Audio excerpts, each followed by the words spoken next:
نسمي اللابات ونبدأ مع بعض الدرس الثاني في الوحدة الرابعة في منهج الصف الأول الثانوي طبعا. الدرس ده بيتكلم على مصر تحت حكم البطالمة. هنبدأ ندرس وضع مصر ازاي كان عامل تحت حكم البطالمة، والبطالمة كانوا بيتعاملوا مع مصر ازاي، ونشوف بقى مين هو الاسكندر، ولما توفى الاسكندر مين اللي جه من بعده، وازاي مصر اتقسمت. كل التفاصيل دي هنشوفها مع بعض طبعا في الدرس بتاع النهاردة ده. عندك هنا الاسكندر الاكبر. الاسكندر الاكبر ده جعل الاسكندر الاكبر مصر هدف ليه بعد الانتصارات الكبيره اللي حققها على الفرس، وبالتحديد في اول منطقه دخل في حرب مع الفرس فيها كانت في اسيا الصغرى. حارب الفرس في اسيا الصغرى زي ما احنا شايفينها على الخريطه، وما اكتفاش بكده بل حاربهم في سوريا وحاربهم كمان في فلسطين لاستكمال إخضاع الولايات الفارسية عشان يقدر يسيطر على الفرس في كل المناطق بتاعتهم ويحطم نفوذهم كمان. وانتصارات الاسكندر المتتالية على الفرس دي دليل على مهارة الاسكندر العسكرية، بتثبت ان الاسكندر كان قائد قوي عايز يكون امبراطورية طبعا مقدونية نسبة الى بلده قوية. فتقدم بجيشه الى مصر ونجح في السيطرة على مصر دون قتال، وده بيدل على قد ايه وضع الفرس في مصر كان سيء جدا، لدرجة ان الاسكندر سيطر على مصر من غير مقاومة او بدون قتال. طيب تعالى هنا نشوف الاسكندر بقى. طبعا دي الامبراطوريه بتاعت الاسكندر، امبراطوريه كبيره بتشمل 3 قارات: اسيا، افريقيا، اوروبا، اجزاء من هنا اجزاء من هنا اجزاء من هنا. طبعا امبراطوريه عظيمه جدا، عشان كده الاسكندر كان بيلقب باعظم الفاتحين نسبه الى الفتوحات والانتصارات اللي كان بيحققها في اماكن كتيره، وحقق انتصارات مبهره بالرغم كمان من صغر سنه، لان سنه كان صغير في الوقت ده.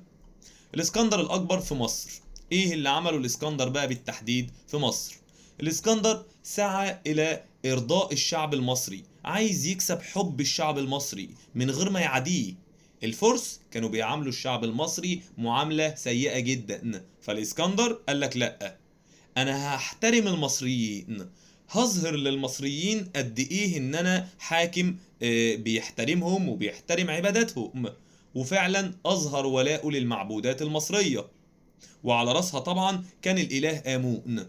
اظهر احترامه. انتوا بتعبدوا ايه يا جماعه؟ قالوا له احنا بنعبد الاله امون. خلاص الاله امون ده على راسي من فوق، هحترمه واحترم المعابد بتاعته. كمان معامله المصريين معامله حسنه، كان بيعامل المصريين بشكل كويس كمان هنا عشان طبعا يظهر قدامهم انه حد كويس. كمان الابقاء على النظم الاداريه المصريه، ما غيرش حاجه في التقسيم المصري اللي هو ساب مصر متقسمه ل 42 اقليم منعا لاثاره غضب المصريين ضده. لو كان غير من التقسيم الاداري بتاع مصر كان ممكن المصريين يكرهوه، يعملوا عليه ثورات وطبعا يرفضوه. لكن الاسكندر لكسب ود المصريين على البعد الديني والبعد الاجتماعي. الديني ان هو هيحترم العبادات بتاعتهم، والاجتماعي ان هو هيعاملهم معاملة كويسة جدا، وعشان كده قدر ان هو يسيطر على مصر بسهولة. طيب عندي هنا اهداف، او تعالى نشوف اعمال الاسكندر في مصر. ايه الحاجات اللي عملها في مصر بالتحديد؟ اول حاجة هي بناء مدينة الاسكندرية. قرر ان هو يبني مدينة عشان تحمل اسمه، تتسمى باسمه، والاسكندرية دي في اماكن كتير في العالم اسمها اسكندرية. وقع الاسكندر هنا على قرية مصرية، حتة قرية صغيرة كده اسمها قرية راقودة. تقابلها يعني في وشها كده او قدامها جزيرة صغيرة تسمى فاروس. يبقى القرية اسمها راقودة، الجزيرة اسمها فاروس. وقرر ان المكان ده هيختاره لبناء مدينة الاسكندرية. اختار المكان ده بالتحديد لأسباب جغرافية. جغرافية المكان خليته يختار المكان ده بالتحديد. هتبني الاسكندرية ليه يا اسكندر وتسميها اسكندرية بالتحديد كمان؟ قالك عشان 3 أسباب.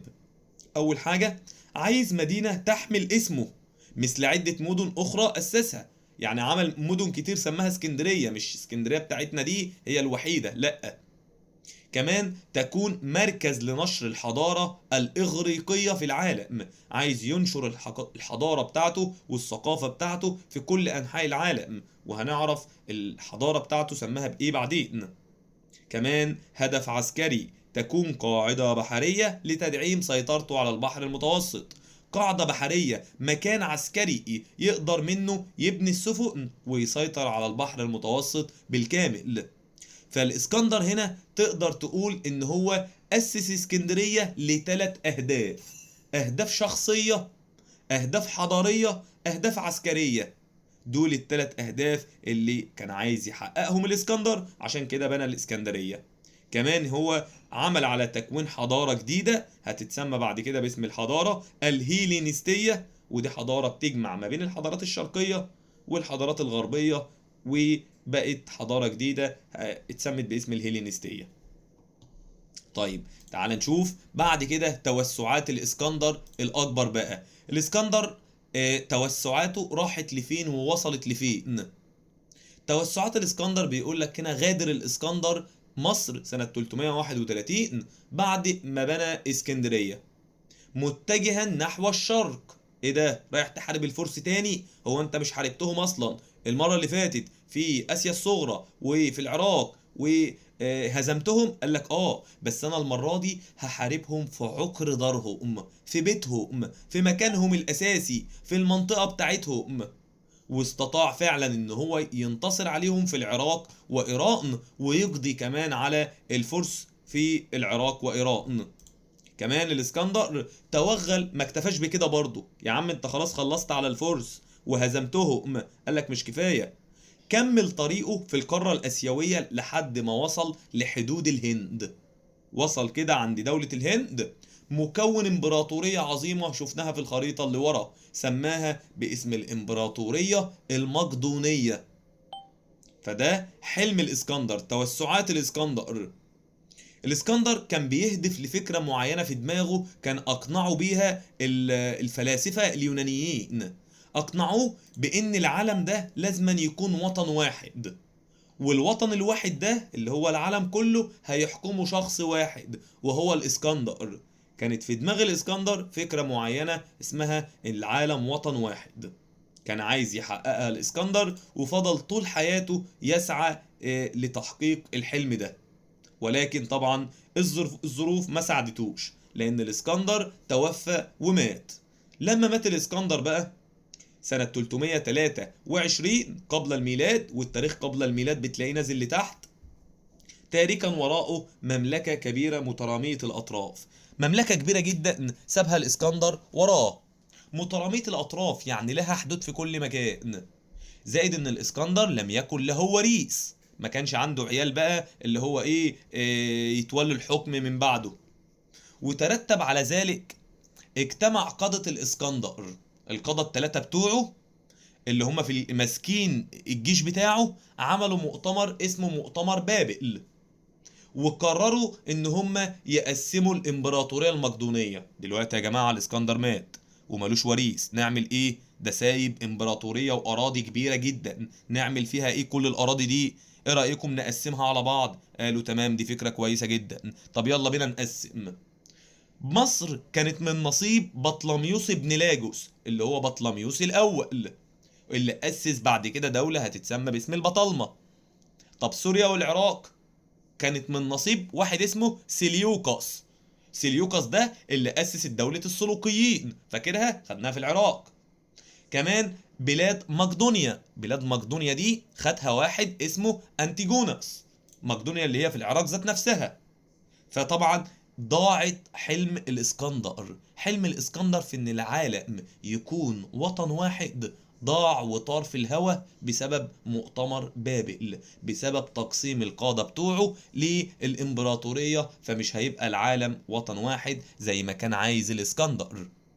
طيب تعال نشوف بقى دولة البطالمة في مصر. دولة البطالمة وملوك البطالمة وأعمالهم كمان. نبدأ بدولة البطالمة اللي أسسها بطلميوس ابن لاجوس. بطلميوس ابن لاجوس ده هو مؤسس دولة البطالمة، وبيه بتبدأ مرحلة القوة والازدهار، لأن دولة البطالمة دي هتدرسها في مرحلتين: قوة وازدهار وضعف وانهيار. هنتكلم احنا دلوقتي على مرحلة القوة والازدهار. كان فيها مين؟ كان فيها بطلميوس الأول. بطلميوس الأول ده بينتمي أصوله يعني بترجع لإحدى العائلات المقدونية النبيلة، واحد من أسرة كبيرة جدا في بلاد اليونان، حد مهم ومن أسرة غنية.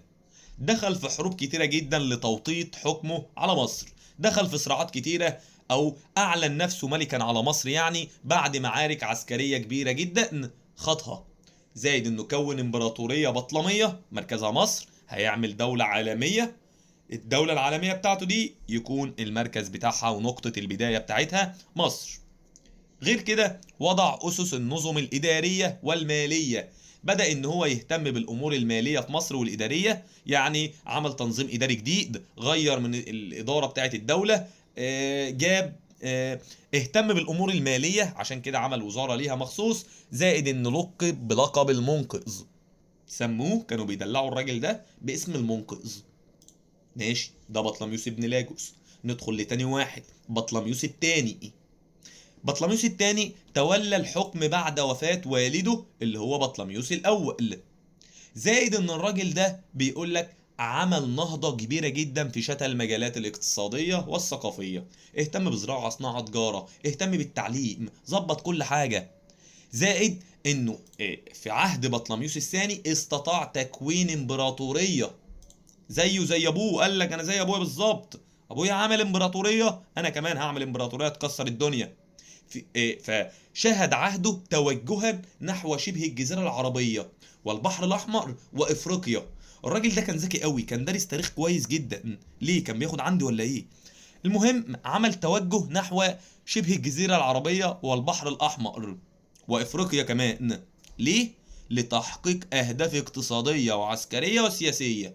الراجل ده أول ما تولى حكم مصر قال لك لأ، أنا مش هكتفي بمصر، ده حدود مصر بتبدأ بالدول اللي جنبها أصلا، يعني أنا لازم أأمن البلاد اللي جنب مصر عشان أأمن مصر شخصيا. فبدأ إن هو يطلع للبحر الأحمر، يخرج لإفريقيا وكمان شبه الجزيرة العربية. فهو والأول هو وأبوه يعني بيتشابهوا منهم، عملوا إمبراطورية كبيرة جدا. توسعات بطليموس الثاني ممكن نقدر نقول عليها إنها كانت ناحية الجنوب والشرق. ماشي، بطليموس الثاني ده كان حد محترم وعمل دولة قوية. نروح لتالت واحد وهو بطليموس الثالث. بطليموس الثالث ده بقى بيقول لك تولى العرش الحكم يعني بعد وفاة والده اللي هو أبوه بطليموس الثاني. إنه زايد إنه كان محب للعلم والثقافة. الراجل ده كان بيحب العلم والثقافة جدا،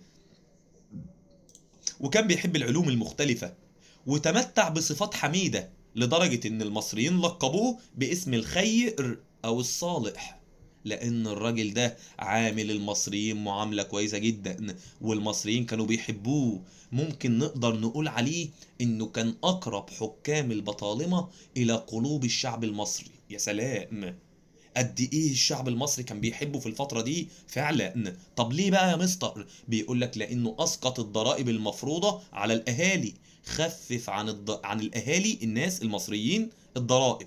لهم يا جماعة عشان تعرفوا ان انا بحبكم قد ايه، انا مش هفرض عليكم ضرائب كتيرة. فالناس قالوا له قد ايه انت حد حلو قوي. زائد مش بس كده، فتح صوامع الغلال اللي هي المخازن يعني بتاعت القمح لهم أثناء انخفاض منسوب فيضان النيل. سنة من السنوات فيضان المياه بتاعت النيل جت قليلة، فالناس ما عرفتش تزرع، فالناس حالتها بقت زي الزفت مش لاقية تاكل. فالراجل ده قال لهم يا جماعة أنا هفتح لكم المخازن بتاعتي عشان تاكلوا وتتبسطوا وتتدلعوا على الآخر. فعشان كده المصريين لقبوه بالخير أو الصالح، كان حد محترم، كان حد احترم الشعب المصري. طيب ده أول 3 ملوك للبطالمة، وتنتهي مرحلة القوة والازدهار عشان تبدأ مرحلة تانية بقى اسمها الضعف والانهيار. مرحلة الضعف والانهيار دي بتبدأ ببطليموس الرابع، رابع واحد فيهم بقى. بطليموس الرابع ده بيقول لك كان بداية حكم أو بداية مرحلة تدهور حكم البطالمة. بداية ما تولى الراجل ده الحكم بدأت البلاد تضعف، بدأت البلاد تدخل في مرحلة كبيرة قوي من الضعف. طب بسبب ايه بقى؟ بيقول لك طبعا لان ده كان حاكم ضعيف الشخصيه، غير مش قوي، ما قدرش يسيطر على البلاد بشكل كويس، وهكذا. ينتهي بطليموس الرابع ويجي من بعده بطليموس الخامس. بطليموس الخامس ده كان طفلا لم يتجاوز السابعة عند وفاة والده، عيل صغير عنده 7 سنين. لما تولى الحكم حطوه تحت الوصاية، يعني عينوا ليه نائب واحد اسمه أجاسوكليس، ده اللي تولى الوصاية على الملك الصغير اللي هو بطليموس الخامس. أجاسوكليس ده بقى كان طماع ووحش وأناني. ليه بقى؟ لأن الراجل ده استغل موارد الدولة لصالحه. يعني إيه؟ يعني كل الفلوس اللي كانت بتدخل للدولة ما كانتش بتروح للبطالمة، كانت بتروح في جيب أجاسوكليس ده. بيحط كل الفلوس في جيبه، ناهب الدولة، محقق كل حاجة لشخصيته. فده كان طبعا أناني، وبسبب الكلام ده انهارت البلاد سياسيا، بضعفت دولة البطالمة. اقتصادية ضعفت في الناحية الاقتصادية والزراعة والصناعة والتجارة، وفقدت الدولة أملاكها الخارجية، دمرت دولة البطالمة. كانت كارثة. عشان كده دايما أصحاب الجاه والنفوذ، الناس اللي هم طمعانين في الحكم بقى، هم دول اللي بيضعفوا قوة الدولة. زي مين كده؟ زي أجاسوكليس الطامع في الحكم. بيجي من بعد كده بقى طبعا المصائب لا تأتي فرادى. ينتهي بطليموس الخامس ويجي بقى بطليموس السادس والسابع والثامن والتاسع والعاشر وال11 وال12 وال13، وقف هنا. ال13 هم كل دول بطليموس، كل دول بطليموس. ايه رايك؟ بيقفوا لحد ال14. تعال نشوف. عندي هنا بعد بطليموس الخامس طبعا جه كل الناس دول، لحد ما وصلنا لاخر ملوك البطالمه، اللي هي مين؟ اللي هي كليوباترا السبعه، المرأة الحرباية، اللي ممكن نقدر نسميها بالاسم ده. ليه بقى؟ ليه يا مستر بتقول عليها كده؟ تدخل نار. تعال نشوف. كليوباترا السبعة دي بيقول لك تولت العرش، الحكم يعني، مع اخوها بطليموس ال13. كانت هي واخوها بطليموس ال13 هما الاتنين بيحكموا. تقول لي ماشي يا مستر، فيها ايه؟ قال لك لا، دي دخلت في حرب كبيرة جدا مع اخوها. كليوباترا ضد اخوها بطليموس ال13. الحرب دي انتهت بغرق بطليموس ال13 اخوها في اسكندرية، بعد الحرب الكبيرة اللي كانت في اسكندرية. ايه ده؟ تخلصت من اخوها يعني؟ ايوه. طيب كفاية كده؟ لا. تعال نشوف. عندي هنا اجلسها يوليوس قيصر، ويوليوس قيصر ده طبعا كان اللي هو اللي بيحكم الامبراطورية الرومانية في الفترة دي. يوليوس قيصر قال لها بقول لك ايه، انت مش هتحكمي لوحدك، انا هجيب لك اخوك الصغير بطليموس ال14 يحكم معاكي. قالت له ماشي عينيا ولا يهمك. وفعلا بدأ بطليموس ال14 هو وكليوباترا بيتولوا الحكم. عملت مؤامرة ضد اخوها التاني اللي هو بطليموس ال14 واتخلصت منه. طب ليه؟ عشان تخلي ابنها هو اللي يتولى الحكم.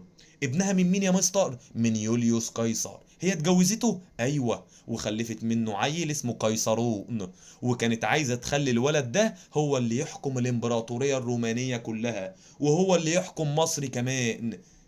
بس كده يا مستر؟ لا، ده كانت بتخطط انها تصبح ملكه على روما. كانت في دماغها كده، قالت لك انا مش عايز احكم مصر بس، ده انا هحكم مصر وروما. ايه ده؟ ازاي هتحكم الامبراطوريه الرومانيه؟ طيب بعد وفاة يوليوس قيصر بيقول لك راحت اتحالفت مع واحد اسمه ماركوس أنطونيوس. بعد ما يوليوس قيصر مات، روما اتقسمت ما بين اتنين، واحد اسمه ماركوس أنطونيوس وواحد اسمه أكتافيوس. كليوباترا تعمل ايه بقى؟ دعت ماركوس أنطونيوس، قالت له بقول لك يا عم ماركوس، ما تيجي تزور مصر، ما تيجي افرجك على مصر. ففعلا قبل ماركوس أنطونيوس الرسالة وجا مصر، استمتع بمصر، عجبته كليوباترا، اتجوزها. ماشي، بس كده؟ لا، دخل في معركة كبيرة جدا اسمها معركة اكتيوم البحرية سنة 31. من ضد مين يا مستر؟ كليوباترا السبعة هي وجوزها ماركوس أنطونيوس ضد مين؟ ضد أكتافيوس.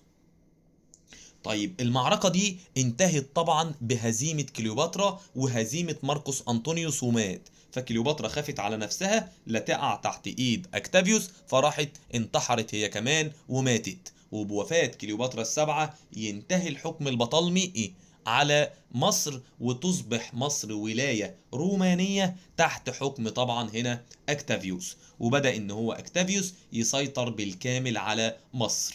طيب دي الليلة دي كلها هي اللي موجودة طبعا، وإزاي كليوباترا بقى، وإزاي انتهت دولة البطالمة بسبب قسوة وطموحات الملكة كليوباترا السبعة، وتورطها كمان في تحالفات سياسية لما راحت اتحالفت مع يوليوس قيصر واتجوزته كمان، وللمرة التانية لما راحت اتحالفت مع ماركوس أنطونيوس.